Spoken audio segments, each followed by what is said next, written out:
Done. Roasted apple dews with apple dews.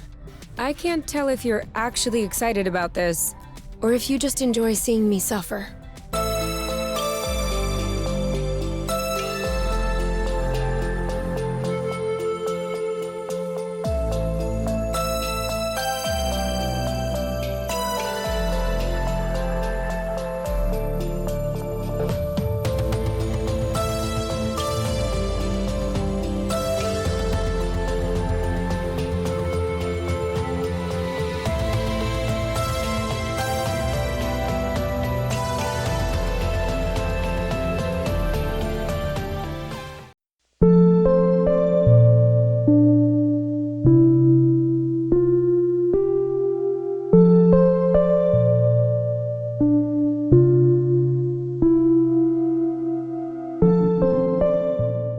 This is Phogs, developed by Bitlium Games and CodeSync, and published by CodeSync. Phogs is a cooperative physics-based puzzle game. You play as red and blue, two heads on one Phog. Red and blue can be controlled independently by two players or by one player using either analog stick. One day, red and blue wake up to discover that their friends are missing, but more importantly, all their stuff is missing too. You set off to recover your stuff, and your friends I guess, in three different worlds: Play World, Food World, and Sleep World. Red and blue use their fantastic abilities of bite, bark, and stretch to overcome different physics puzzles in each world. They can hold objects in their mouth, or pull switches, or channel wind through their body, or eat, although I'm not sure where the food goes. Maybe best not to think too hard about that. Dotted around the levels are hidden bone treat collectibles, which can be redeemed to buy your Phogs some snazzy hats. The puzzles are pretty straightforward, with most of the difficulty coming from wrangling red and blue and getting them to cooperate. The game's floaty physics can make this a little difficult, though this can sometimes work in your favour and allow you to circumvent some puzzles in unintended ways. It is difficult to get too mad at the uncooperative Phogs. Red and blue are very cute, NPCs you encounter in the game are friendly, and the general vibe of the game is laid back and chill. Phogs is a good laugh, probably absolute chaos with two players, but a chill time solo. 13 out of 10, would pet again. Phogs is available on PC, PS4, Xbox One, and Nintendo Switch.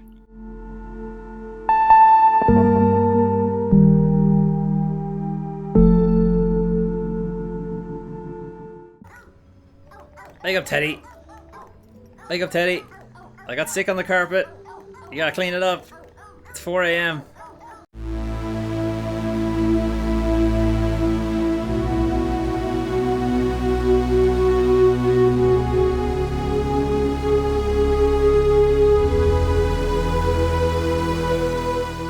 This is Unto the End, developed by 2 Ton Studios and published by Big Sugar.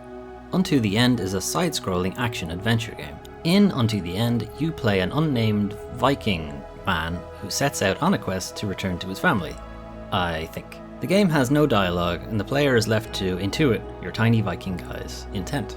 The gameplay is a mix of platforming and frantic combat. Platforming reminded me a lot of Limbo. There are many traps hiding, or rocks waiting to crush you, or ground waiting to collapse, or the game preempting your panic and dropping a boulder on you. A good bit of trial and error, working your way through the area, roll past this, jump over that, wait for that to swing twice and sprint, then walk into a spike you didn't see. Start over, add the spike to the list. Combat is a bit more involved, and it reminds me a lot of Nidhogg. You have light and heavy attacks and can attack high or low. You can also defend high and low to block enemy attacks. More complexity is added by being able to roll past enemies, having to retrieve your weapon if you drop it, and also being able to feint your attacks. Combat can become a frantic game of rock, paper, scissors where you need to match your opponent's target to defend, but choose the opposite target to get in a successful hit. When multiple enemies are added to the fight, it can become chaotic. The game emphasizes that you need to remain calm, but I found that to be a struggle. Combat is not the only way to deal with encounters. While there is no dialogue in the game and your character cannot communicate directly with the enemies he encounters, you can attempt to negotiate safe passage. You can sheath your weapon, or offer resources, or simply run away. I found the combat system really simple to understand, but I found it difficult in practice. The game has an option to slow combat down, which I might be looking into. I have not progressed far in Unto the End, but I am interested to play more and to try out more of the optional negotiation tactics, and hopefully get better at the combat. Unto the End is available on PC, PS4, Xbox One, and Nintendo Switch.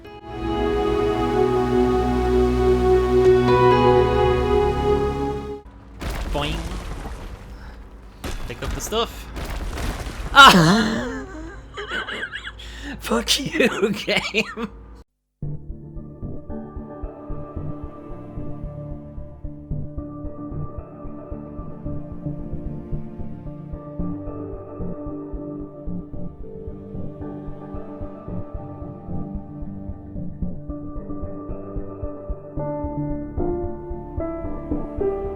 This is Twin Mirror, developed by Don't Nod Entertainment and published by Bandai Namco Entertainment. Twin Mirror is a choose-your-own adventure style game similar to the Telltale series or Don't Nod's own Life is Strange. In Twin Mirror, you play Sam Higgs, former journalist returning to his hometown to attend his best friend's funeral. Sam has been gone from his hometown for 2 years. He left after an article of his resulted in the local mine closing and many of the miners losing their job. The town has deteriorated in the time since, and many of its residents blame Sam. Early in the game, you determine that your friend's death may have been a murder, and the basic plot of the game sees you investigating this potential murder and possibly bringing a murderer, or murderers, to justice. Interspersed with the plot, Sam battles between his social self, represented as a kind of imaginary friend, and his analytical self, which seems to be his more prominent personality. Gameplay is similar to other choose-your-own adventure games. There are a lot of dialogue choices that typically just flavor your responses and rarely result in a drastically different outcome. You will also enter situations where you have an investigative scene, and you will have to interact with different objects to add a selection of clues to your inventory. You will then retreat into Sam's mind palace to put these clues together and arrange them in a way that makes sense. The mind palace stuff is interesting and it does have striking visuals. I do find though that the puzzles, while fun to put together, only have one solution. There's no ability to come to a different conclusion in your investigation and branch off from the story to maybe interrogate the wrong people. As is typical of choose-your-own adventure games, the story has a predetermined start, middle, and end, and the player is just going along for the ride. Your dialogue choices don't make an appreciable difference to the narrative. You are basically just flavoring the ending. You might get some different dialogue, but the main thrust of the narrative will remain the same. The overall message of the game I don't really agree with, and I just found Twin Mirror itself to be underwhelming in general, and can't really recommend it.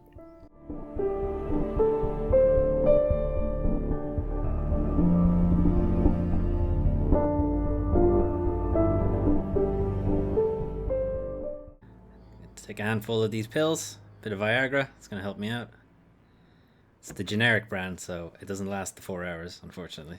I only get like the 4 minutes out of it, but you know, that's what's covered on my insurance. Besides, I only really need the 2 minutes.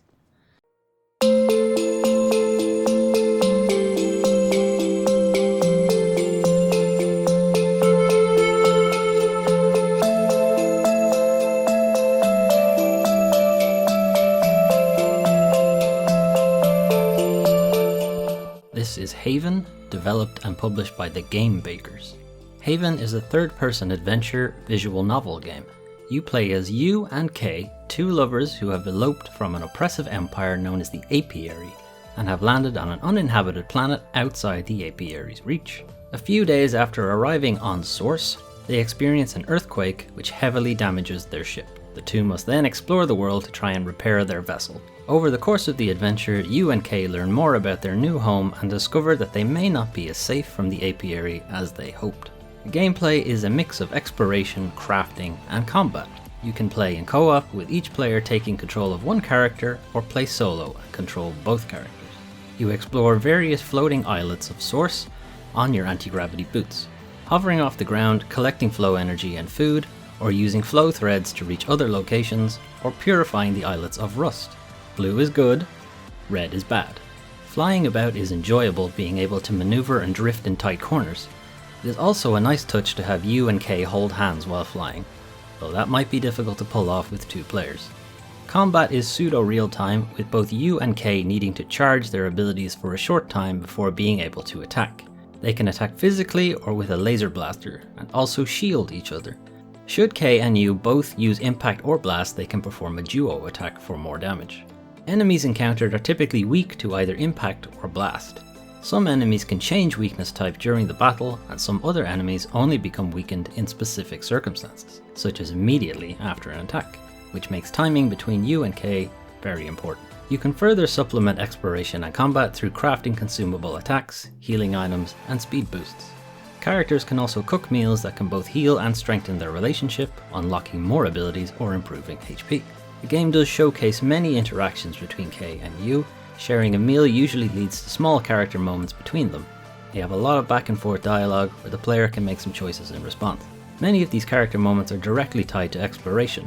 Items found while exploring trigger scenes between the two. Some can be humorous, or touching, or ordinary. The game is well written, and I genuinely felt for you and Kay. I wasn't picking one side so much as I wanted the two of them to succeed. Overall, the gameplay is chill and the combat is pretty simple. There are also accessibility options to further help with combat, like slowing down enemies or reducing damage. Definitely the main focus of the game is showing the relationship between the two lovers and having the player grow to learn more about them. There is a heavy emphasis on character development and dialogue. I really enjoyed Haven, and I'm a little sad that it is over. Haven is available on PC, PS4, PS5, Nintendo Switch, and all the Xbox versions. I'm not even gonna try.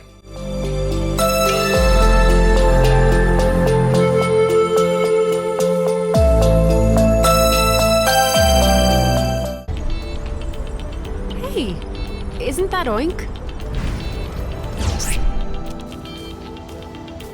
That is definitely him. That's Oink. What's happening, big guy? Why are you here? You missed us, didn't you? I bet he felt lonely on his empty islet. You do realize that we can't take you along on our journeys, don't you? That would be too exhausting for you. But you can stay with us next to the nest if you want. No funny business, though.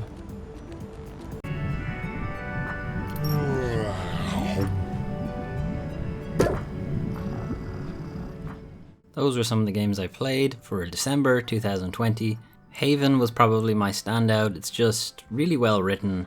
It's a great depiction of a kind of healthy relationship. There's no tropey shit happening. There's a lot of great character moments. There's a lot of reaction to stuff you find in the environment, like the characters talk to each other back and forth. It's just really well done. Phogs is very cute, if a tiny bit frustrating just with the physics, but it's presented in such a nice and friendly way that it's kind of hard to be annoyed about it. Puzzles aren't particularly difficult, except maybe some of the final areas where you do sort of have to sit down and scratch your head a little bit. Unto the End, I think I like it, but I'm shit at the combat. So I just need to either practice more at that or tone it down maybe until I get good.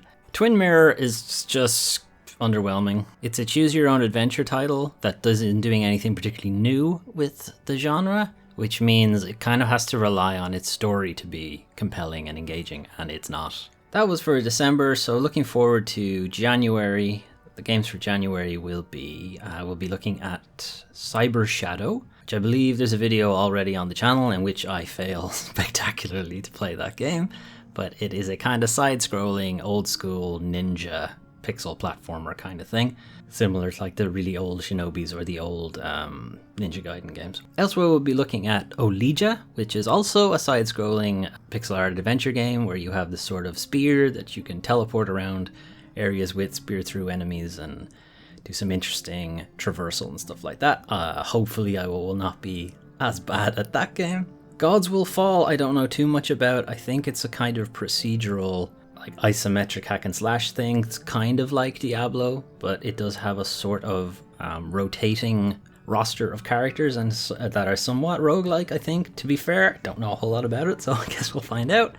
And then lastly, we'll be looking at a game called The Pedestrian, which is a kind of puzzle game with an interesting presentation. You're basically interconnecting different signs or different pieces of paper that have different maps on them to sort of get your guy from one area to the next. It just looks interesting, and it's a nice change of pace from the other three games that will probably be very combat and action heavy.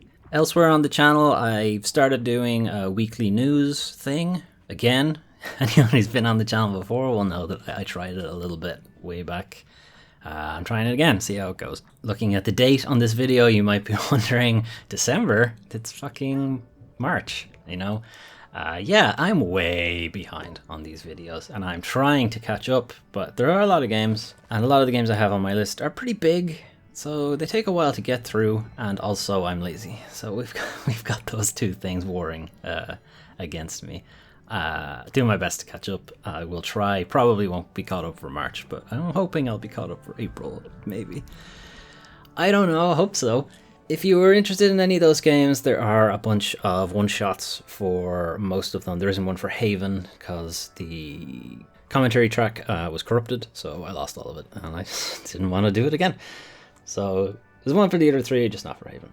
Let me know what you thought anyway, and I'll see you guys hopefully next month with the fucking January one. I don't know. Anyway, I'll see you guys next time.